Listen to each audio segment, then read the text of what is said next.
मातृभूमि न्यूज, मातृभूमि की आवाज, मातृभूमि के लिए।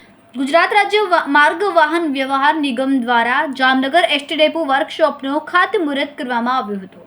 જામનગર એસટી ડેપો વર્કશોપ અંદાજિત કિંમત 603.8 લાખમાં તૈયાર કરવામાં આવશે. જામનગર એસટી વર્કશોપ જમીન વિસ્તાર 17,623 ચોરસ મીટરમાં બનાવવામાં આવશે. આજે જામનગરમાં નવીન એસટી ડેપો કમ વર્કશોપનું ભૂમિપૂજન કરવામાં આવ્યું.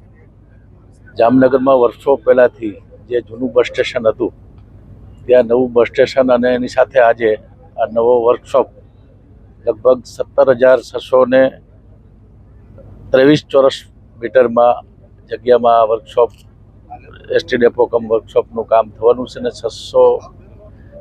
6 કરોડનું કામ છે એનું ખાતમુહૂર્ત આજે કરવામાં આવ્યું છે. જૂનું જે બસ સ્ટેશન હતું એના વૈકલ્પિક રીતે ટેમ્પ હંગામી બસ સ્ટેશન પ્રદર્શન ગ્રાઉન્ડમાં એને તૈયાર થઈ ગયું છે. આવતીકાલથી ત્યાં નવીન જામનગરનો ડેપો છે એ કાર્યરત થવાનો છે. આની પહેલાં બસ સ્ટેશનનું ખાતમુહૂર્ત પણ થયું હતું. આજે બસ સ્ટેશન નવીન ડેપોની સાથે સાથે જ્યાં અદ્યતન સુવિધાઓ સાથે આ વર્કશોપ છે એનું પણ ભૂમિપૂજન હમણાં કરવામાં આવ્યું.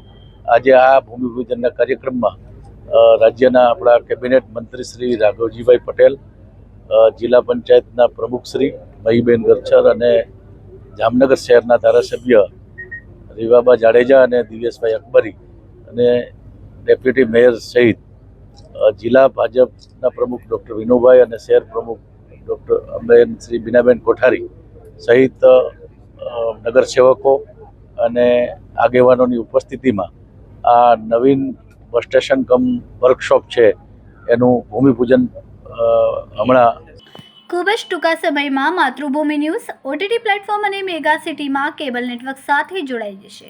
તો જોતા રહો માતૃભૂમિ ન્યૂઝ.